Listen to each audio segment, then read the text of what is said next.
Assalamualaikum warahmatullahi wabarakatuh. Alhamdulillah kita dipertemukan kembali di channel ngaji bersama, ngaji kontroversi bersama konco ngaji.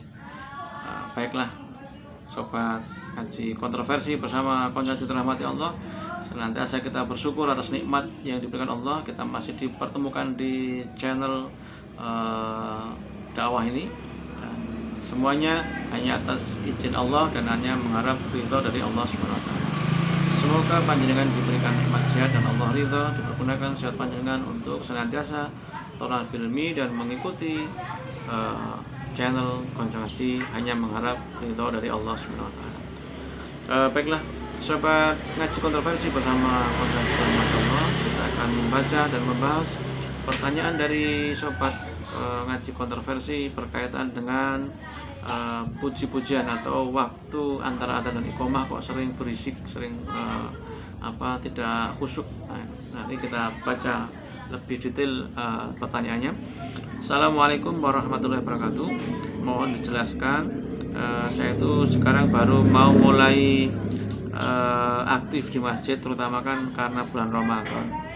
Tapi yang jadi masalah adalah saya membayangkan di masjid itu penuh dengan kekhusyukan, dengan penuh khidmat untuk berdoa dan berzikir menghadap ridho dari Allah Subhanahu wa taala.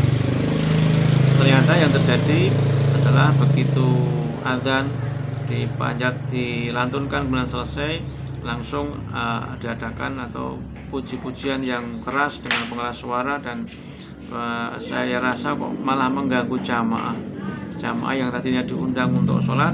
Ketika mereka sudah hadir untuk sholat, baik sholat tahiyatul masjid ataupun sholat sunnah qobliyah, kok menjadi terganggu. Karena logikanya kan ada hamba Allah yang sedang menghadap Allah atas panggilan muadzin.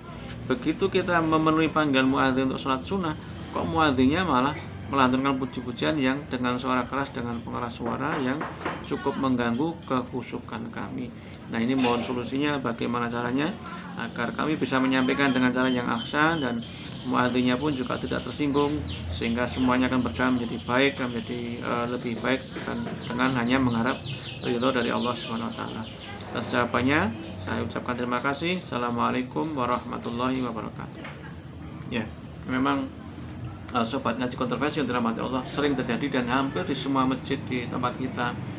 Ketika muadzinnya selesai adzan, kemudian kita datang, kita sedang melaksanakan sholat sunnah, justru muadzinnya melantunkan puji-pujian dengan pengeras suara yang keras dan lagu-lagu yang mohon maaf cukup mengganggu konsentrasi kita untuk menghadap Sang Khalik. Padahal tadi dipanggil atas seruan adzannya yang dilantunkan oleh lisannya muadzin. Tetapi begitu kita sampai sana, muadzinnya malah melantunkan puji-pujian, bukan membuat suasana yang khusyuk, yang tenang, tapi lebih mengganggu orang-orang yang mau sholat dan juga mau melaksanakan panggilannya muadzin tersebut. Ya, baiklah, mari kita kaji bersama-sama apa yang menjadi contoh dan perintah dari Rasulullah Muhammad SAW sebagai salah satu suri teladan dari umat muslim, yaitu kita semua. Baiklah, kita baca dulu hadis yang mulia yang diriwayatkan oleh Anas bin Malik radhiyallahu anhu. Ia berkata bahwa Rasulullah SAW bersabda, "Inad du'a la yuraddu bainal adzan wal iqamah fad'u."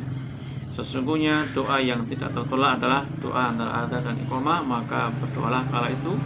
Hadis yang mulia yang diriwayatkan di dalam kitab hadis Ahmad juz 3 halaman 155.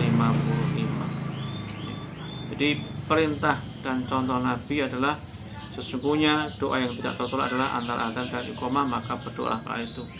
Di hadis yang lain Rasulullah SAW bersabda, antara adzan dan iqamah ada sholat. Antara adzan dan iqamah ada sholat. Antara adzan dan iqamah ada sholat jika engkau mau. Artinya ketika adzan itu selesai dilantunkan dan kita sudah berdoa mengenai adzan, maka dirikanlah sholat sunnah. Setelah selesai, maka berdoalah, karena doa saat itu adalah doa tidak tertolak. Bahkan Rasul pun bersabda lagi, fad'u, berdoalah saat itu.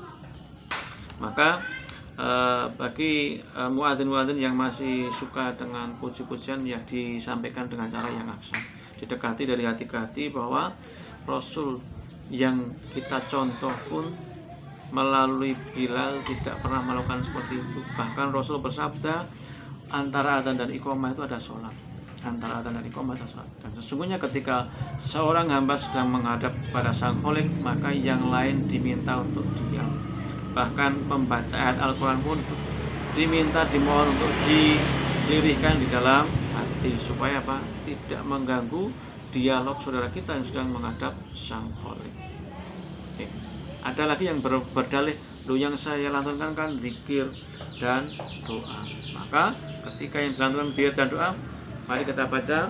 Jika yang dilakukan itu adalah subhanallah walhamdulillah wala ilaha illallah wallahu akbar, maka mari kita baca perintah Allah tentang zikir. Ada di surat Al-A'raf surat ke-7 ayat 205. A'udzubillahi minasyaitonirrajim.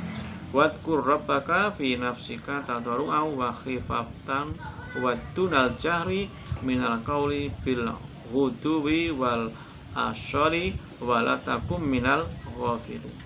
Yang artinya, sobat ngaji kontroversi yang dirahmati Allah, dan ingatlah Tuhanmu dalam hatimu. Kita berzikirlah di dalam hatimu dengan rendah hati. Maka tidak ada tuntunan, tidak ada perintah. Zat yang mau menerima zikir kita aja sudah memerintahkan, berzikirlah di dalam hatimu. Itu pun masih ditambah lagi dengan rendah hati dan rasa takut, dan dengan tidak mengeraskan suara.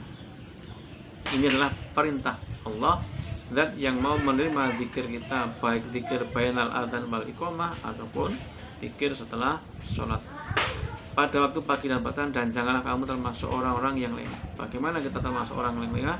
Sudah Allah perintahkan untuk berzikir di dalam hati dengan tidak mengeraskan suara dan rendangan rendah hati, tapi kok masih dengan mengeraskan suara, bahkan dengan puji-pujian yang di pengeras suara melampaui batas.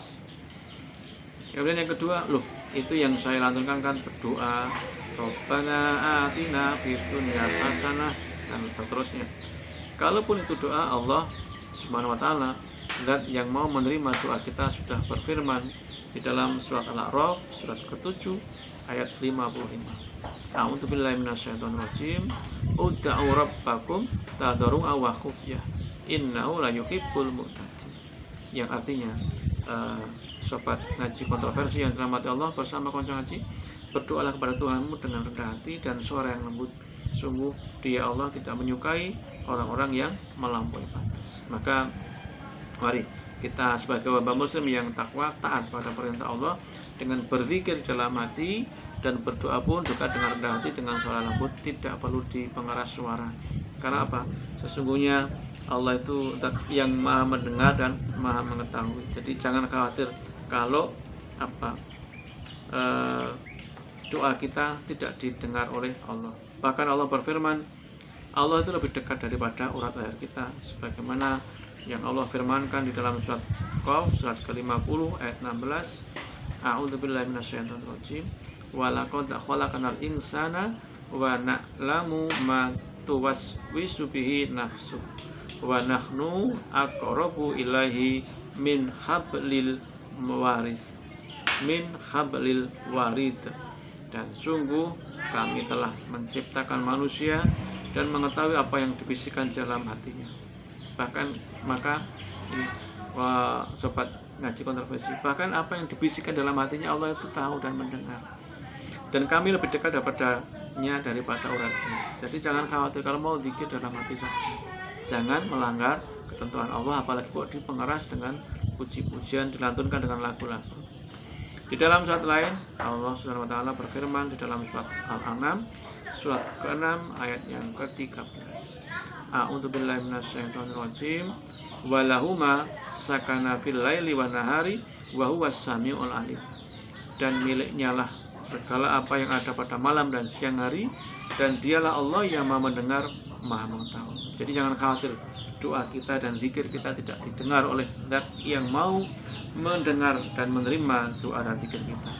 Kalaupun kita kok menjadi terbiasa dan lebih senang doa dan zikir kita untuk di pengeras suara, itu artinya kita sudah mulai terjangkit penyakit riya, yang doa dan zikir kita lebih senang didengarkan oleh manusia, padahal manusia tidak bisa mengabulkan zikir kita dan tidak bisa mengabulkan doa kita.